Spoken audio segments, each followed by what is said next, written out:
So today I want to talk to you about a story in the Bible that has been ripped apart, taken out of context, and used the wrong way. As you know, Jesus taught a lot in stories. We call them parables, but parables are simply stories that teach a lesson.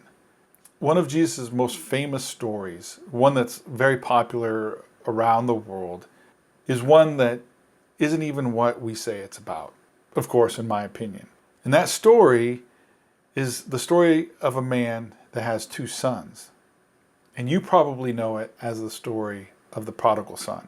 In a lot of our Bibles, the chapters and heading verses will have the title of that section. And in some of the older translations and older versions, Luke 15 has the parable of the lost sheep, the parable of the lost coin, and then in the older translation says the parable of the prodigal son.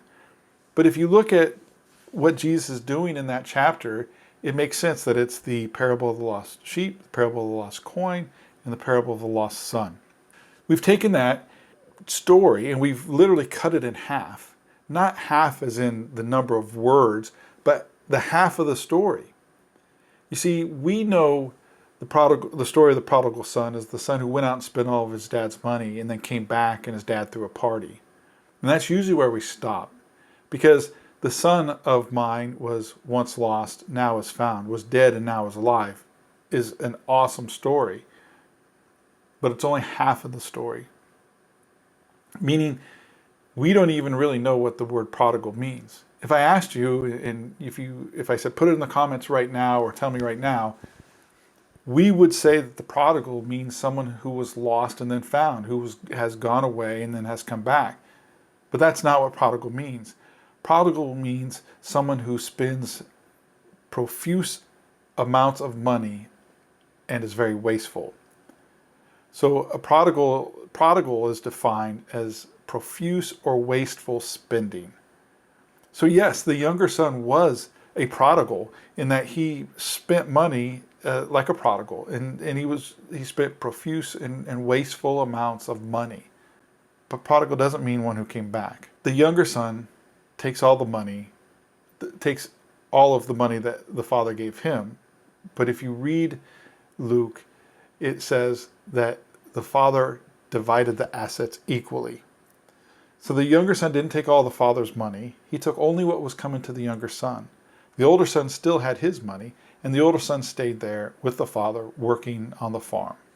So when the younger son comes back, they throw a barbecue, they're having a party, and the older son comes back from working out in the field all day, and he sees the party. He asks one of the hired hands, what's going on? And the hired hand says, hey, your little brother came back, and so we're throwing a barbecue. Well, that makes the older son mad, and he doesn't go into the barbecue. And so eventually the dad comes out and says, hey, what's up? Why aren't you coming into the barbecue? And the older son says, I've been here working with you this whole time, slaving away with you, and that son of yours, he took all the money and ran and spent it on some crazy things. And the father says, my son was lost and now is found, is dead and now alive, and so we're having a party.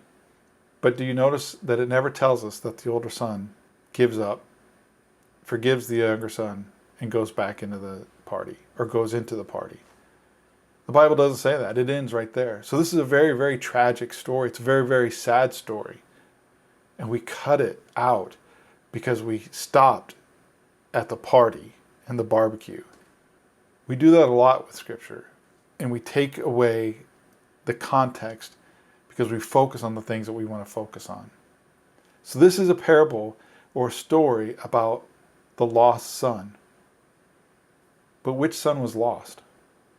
Yes, the youngest son was lost, but then he was found. But unfortunately, the attitude of the oldest son made him lost as well. That's like what we do in the church when a new believer or someone who was lost and now is found comes into the church. And we sometimes get all upset and mad because the pastor's given him all the attention or her all the attention, or we got a group of new folks in and they took over worship and it's faster and louder. We just got to stop that. The younger son and the older son all live in the same house. and God the Father loves us all. So may this week, may you reread the story found in Luke that is no longer the story of the prodigal son, but is the story of the lost son.